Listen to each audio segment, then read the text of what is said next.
ನಮಸ್ತೆ ಸ್ನೇಹಿತರೆ, ನಾನು ನಿಮ್ಮ ಪ್ರವೀಣ್. ನಾವು ನಕ್ಷತ್ರದ ಸೀರೀಸ್ನ ನೋಡ್ತಾ ಇದ್ದೀವಿ. ಇವತ್ತಿನ ನಕ್ಷತ್ರ ಪುನರ್ವಸು ನಕ್ಷತ್ರದವರು ತಮ್ಮ ಜೀವನದ ಅಭಿವೃದ್ಧಿಗೆ, ಏಳಿಗೆಗೆ, ಜೀವನದ ಸಮೃದ್ಧಿಗೆ ಪರ್ಮನೆಂಟಾಗಿ ಯಾವುದಾದ್ರು ಒಂದು ಪರಿಹಾರವನ್ನು ಮಾಡ್ಬೋದಾ ಅಂದರೆ ಖಂಡಿತವಾಗ್ಲೂ ಮಾಡಬಹುದು. ಆ ಪರಿಹಾರಗಳು ಯಾವುದು ಅಂತ ನೋಡಿದ್ರೆ, ನಿಮ್ಮ ಮನೆಯಲ್ಲಿ ಕುರಿ ಅಥವಾ ನವಿಲಿಗೆ ಸಂಬಂಧಪಟ್ಟಂಥ ಚಿತ್ರಪಟಗಳು, ಸಂಬಂಧಪಟ್ಟಂಥ ವಿಗ್ರಹಗಳನ್ನು ನಿಮಗೆ ಕಾಣಿಸೋ ರೀತಿ ಹಾಲಲ್ಲಿ ಇಡಿ. ಸಾಧ್ಯ ಆದರೆ ಕುರಿಯ ಸೇವೆಯನ್ನು ಮಾಡಿ, ಸೇವನೆಯನ್ನು ಬಿಟ್ಬಿಡಿ, ಸೇವೆಯನ್ನು ಮಾತ್ರ ಮಾಡಿ. ಅದರ ಜೊತೆಗೆ ಸೂರ್ಯ ದೇವರಿಗೆ ಸಂಬಂಧಪಟ್ಟಂಥ ಆದಿತ್ಯ ಹೃದಯ ಸ್ತೋತ್ರ ಪಾರಾಯಣ ಇರ್ಬೋದು, ಸೂರ್ಯ ಮಂತ್ರ ಇತ್ಯಾದಿಗಳಿರ್ಬೋದು, ಸೂರ್ಯ ಸ್ತೋತ್ರ, ಸೂರ್ಯ ಸಹಸ್ರನಾಮ, ಸೂರ್ಯ ದೇವರಿಗೆ ಸಂಬಂಧಪಟ್ಟಂಥ ಪೂಜೆ, ಪುರಸ್ಕಾರ, ಹೋಮ, ಹವನ, ಜಪ ತಪದಲ್ಲಿ ನೀವು ಮಾಡಬಹುದು ಅಥವಾ ಪಾಲ್ಗೊಳ್ಳಬಹುದು.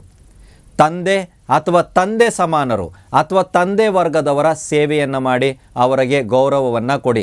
ಯಾರೇ ಇವಾಗಿದ್ದಾರೆ, ಇವಾಗ ನಮಗೆ ತಂದೆ ಇಲ್ಲ, ನಾವು ಪುನರ್ವಸು ನಕ್ಷತ್ರದಲ್ಲಿ ಇದ್ದೀವಿ ಅಂದರೆ ತಂದೆಯ ಸಮಾನರು ಯಾರಾದರೂ ಇದ್ದರೆ, ತಂದೆಯ ವರ್ಗದಲ್ಲಿ ದೊಡ್ಡಪ್ಪ, ಚಿಕ್ಕಪ್ಪ ಈ ರೀತಿ ನಿಮ್ಗೆ ಯಾರಾದರೂ ಇದ್ದರೆ ಖಂಡಿತವಾಗಲೂ ಅವರ ಸೇವೆಯನ್ನು ಮಾಡಿ.